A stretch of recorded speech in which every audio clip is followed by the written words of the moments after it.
কিন্তু আমরা কিন্তু বারবার একটা কথা বলেছি যে ফ্যাসিস্ট সরকারের কথা বলতে বলতে নিজেরা যেন ফ্যাসিস্ট না হয়ে যায়। আজকে এই সরকার আজকে প্রায় কত মাস, 10 মাসের মতো হয়ে গেল, প্রায়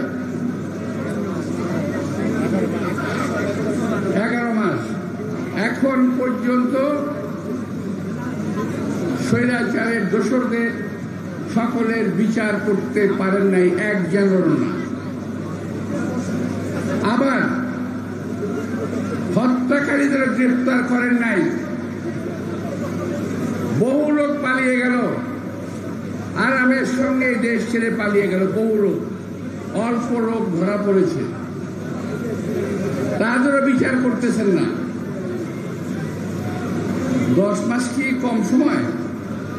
অনেকে বলেছে 10 মাস খুব বেশি সময় না, এটা কম সময়ও নয়।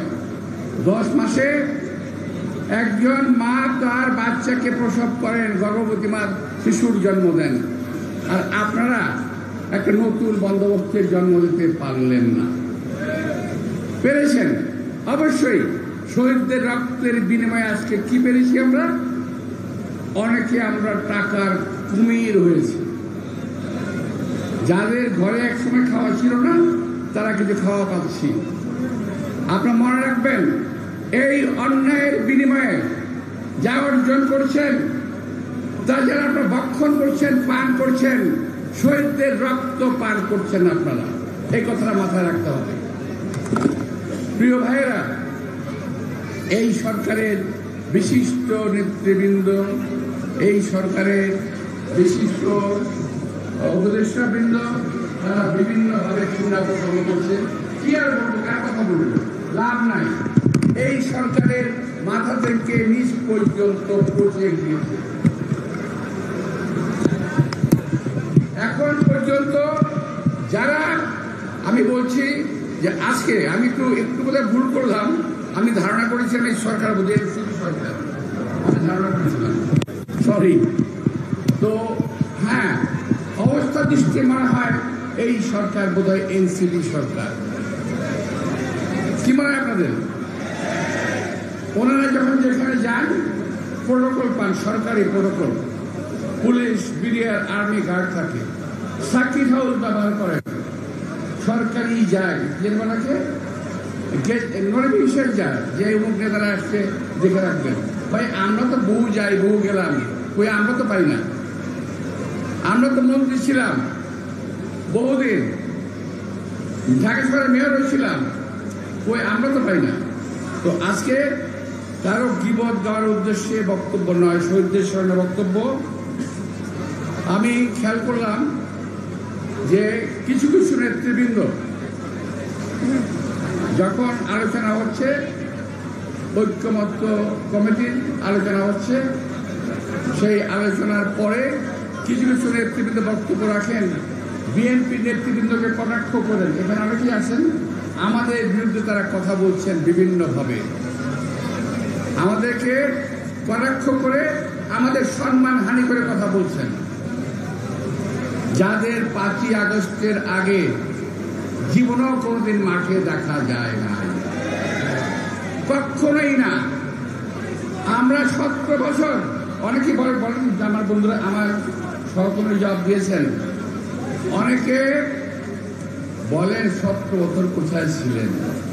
আরে ভাই, 17 বছর কোথায় ছিলাম? আমি যদি আমি কাউকে জিজ্ঞেস করি, এখানে আমি যদি কাউকে জিজ্ঞেস করি, সে বলবে 17 বছরের মধ্যে এত বছর আমি জেলে ছিলাম, এত বছর পলাতক ছিলাম, এত বছর আন্দোলন করেছি, রাস্তার রাজপথ কাঁপিয়েছি বাংলাদেশের। 17 বছর রাজপথে আন্দোলন করার পরেই সরকার ভঙ্গুর হয়েছে, দুর্বল হয়েছে, একদিনে এই সরকারের পতন হয় নাই। যারা এই কথাগুলো বলেন, আমি একটা কথা বলি ভাই, খারাপ কথা হবে। যারা এরা কথাগুলো বলেন, আমি বলি না যে আপনারা শাহাদাত বরণ করেন, আপনাদের গায়ে তো একটা গুলিও লাগে না, আপনাদের পায়ে তো হুঁচট খাওয়ার চিহ্নও তো নাই যে আপনারা হুঁচট খেয়েছেন।